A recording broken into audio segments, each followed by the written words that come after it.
Hello and welcome to my channel. This video wasn't exactly what I had planned for my first official video, but exactly 2 weeks ago today I did actually go for my COVID jab. So I thought, Lynn, let's start there. To be honest, I knew that I was going to get the COVID jab from the minute they were talking about it. So it wasn't a question of, oh, shall I not, shall I not? No, I was planning to get it. So with that being said, I went to get my jab.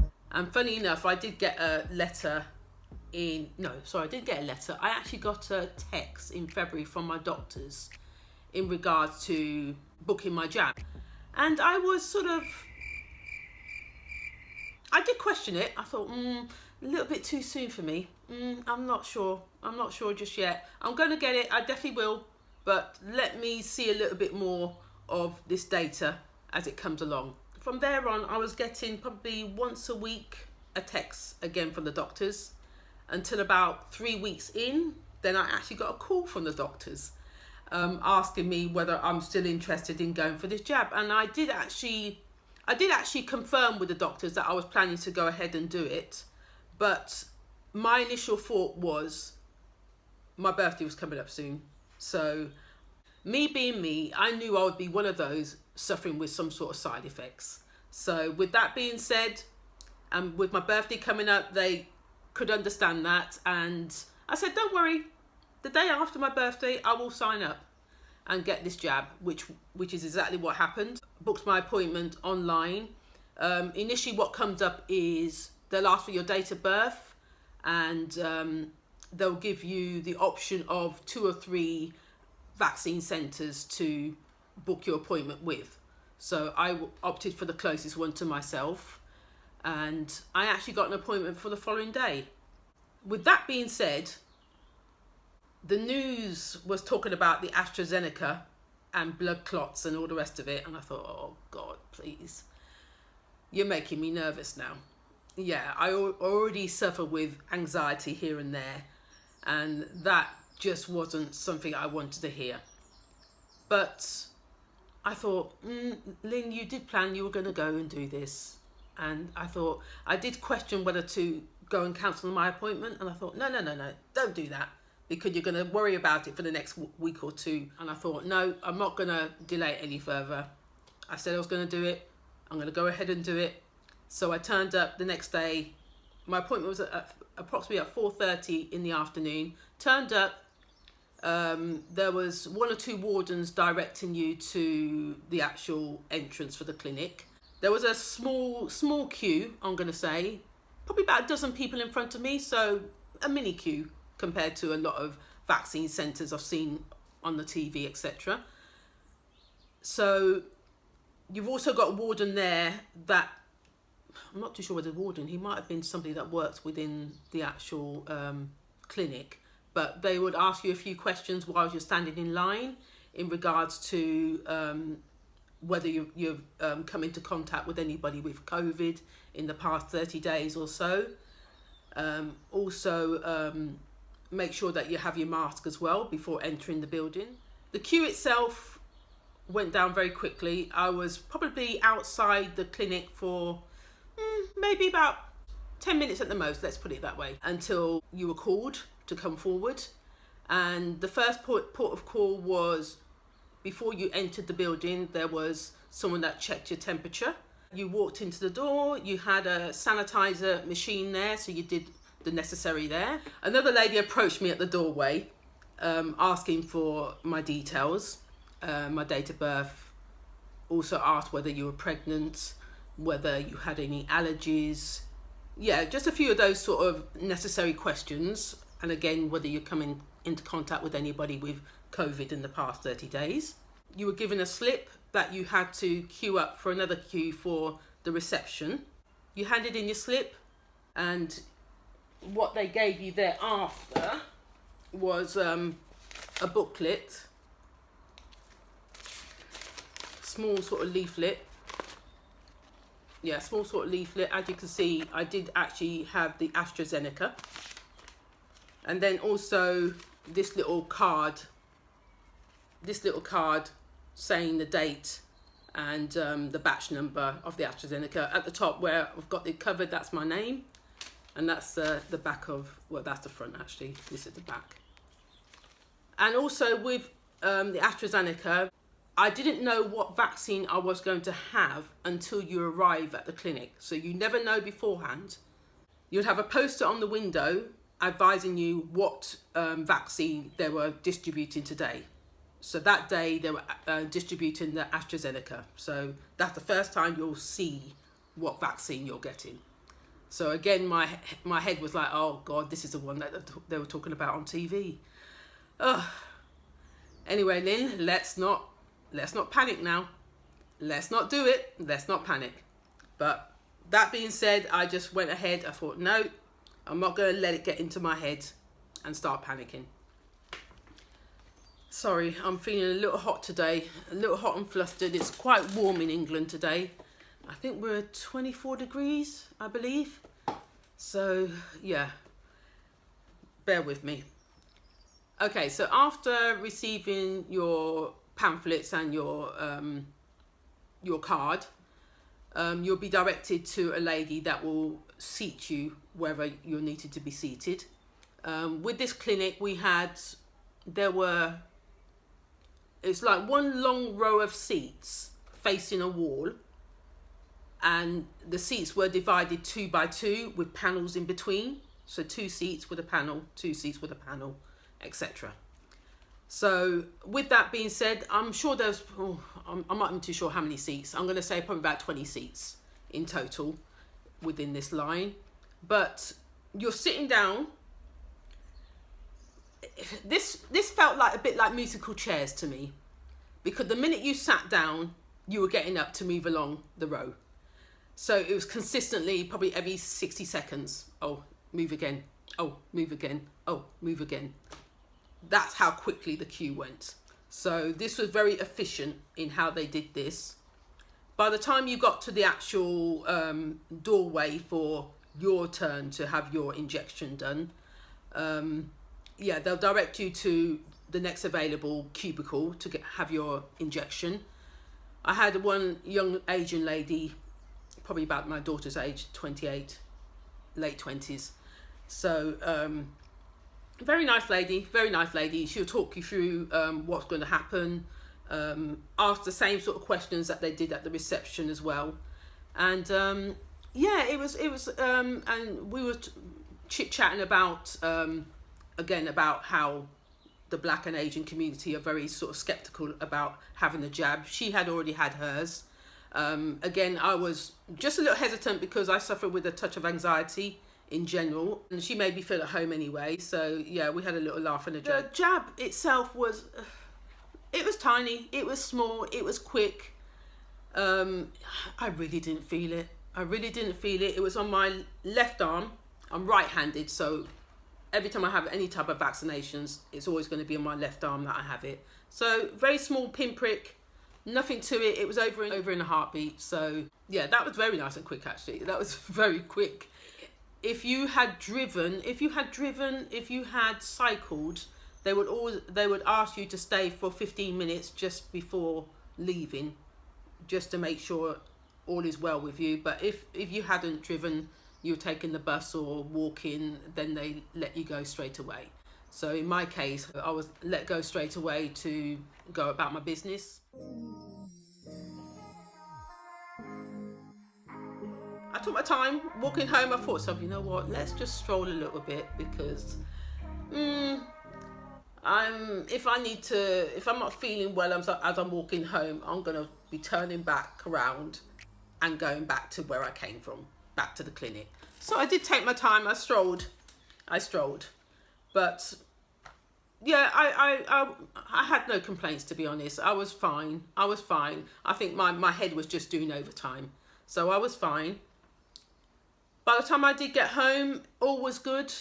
So as I mentioned, I had my jab at 4:30. By about, I'm going to say about 6:30, 7 o'clock, I was yawning like the clappers. I don't know what went on. I thought, my God, why am I yawning so much? And I thought to myself, oh, this must be the first of the effects of this jab. Right, I will mention what the effects are. If we're looking at the leaflet here, it does say the very common side effects are tenderness, pain, warmth, redness, itching, swelling or bruising where the injection is given.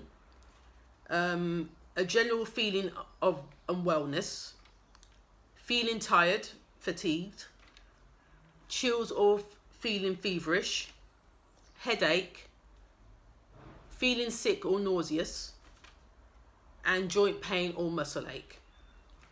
Now, I'm going to say I had all but one.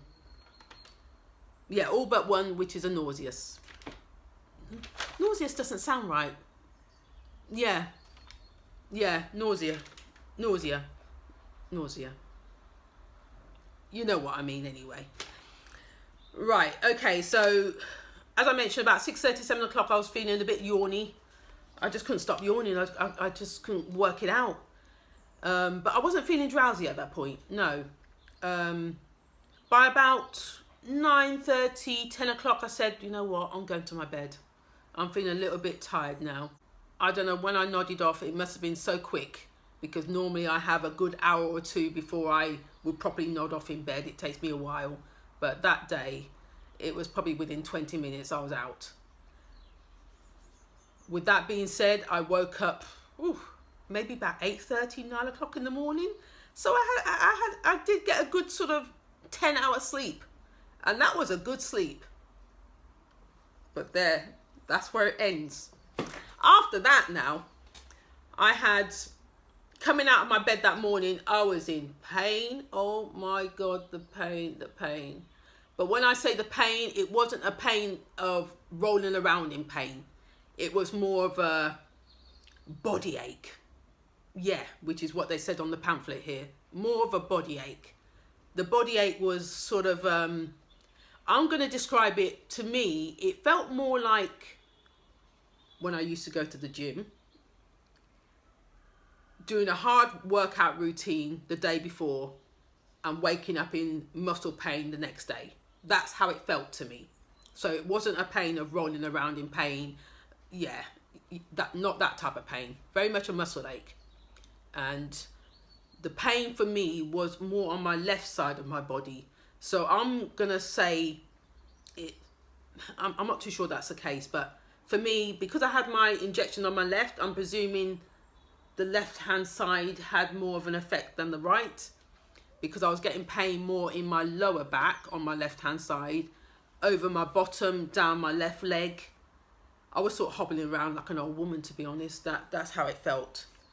But I didn't take any tablets. I didn't take any paracetamol, not at that point anyway. I had nowhere to be that day.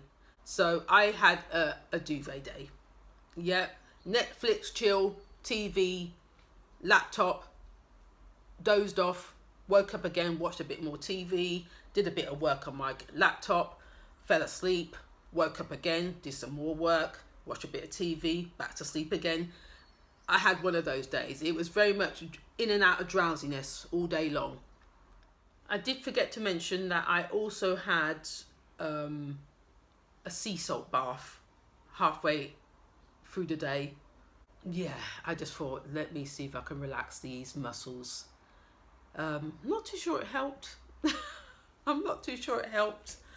But yeah, I had to do something. I thought, no, I've got to do something. I need to get out of this bed because I can't be sitting in here. I can't be lying in here all day. I need to wash my skin. Yeah, I need to wash my skin and freshen up a little piece. So yeah, that's what I did. So I had my sea salt bath and had a cup of tea and went back to bed again. Yeah, had a very lazy day. But again, like I said, I didn't have any sort of tablets at that point. It was only more, and plus I didn't really have an appetite either. So I was probably getting the odd cup of tea, a little biscuit here and there, and that was really me for the day. It was about 5:30, about 6 o'clock where I sort of got up and I started having a little bit of a chill, a little feverishness. Me being me, I thought, little hot flush. It's a hot flush. Yeah, I'm menopausal, by the way. So to me that felt like a hot flush, but it was a continuous hot flush. So at that point I thought, nah, this ain't no hot flush. This is a chill. This is the fever that they were talking about.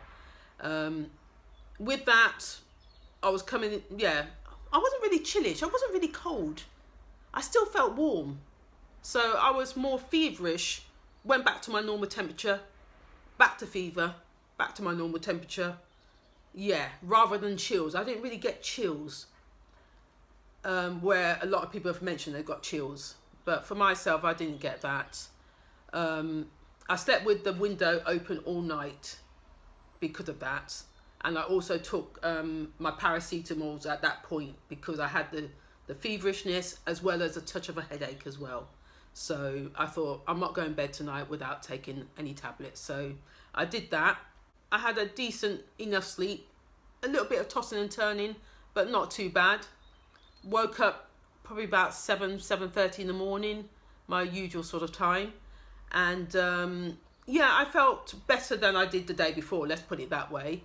I still had a little bit of aches and pains of the morning, but by about midday, 1 o'clock,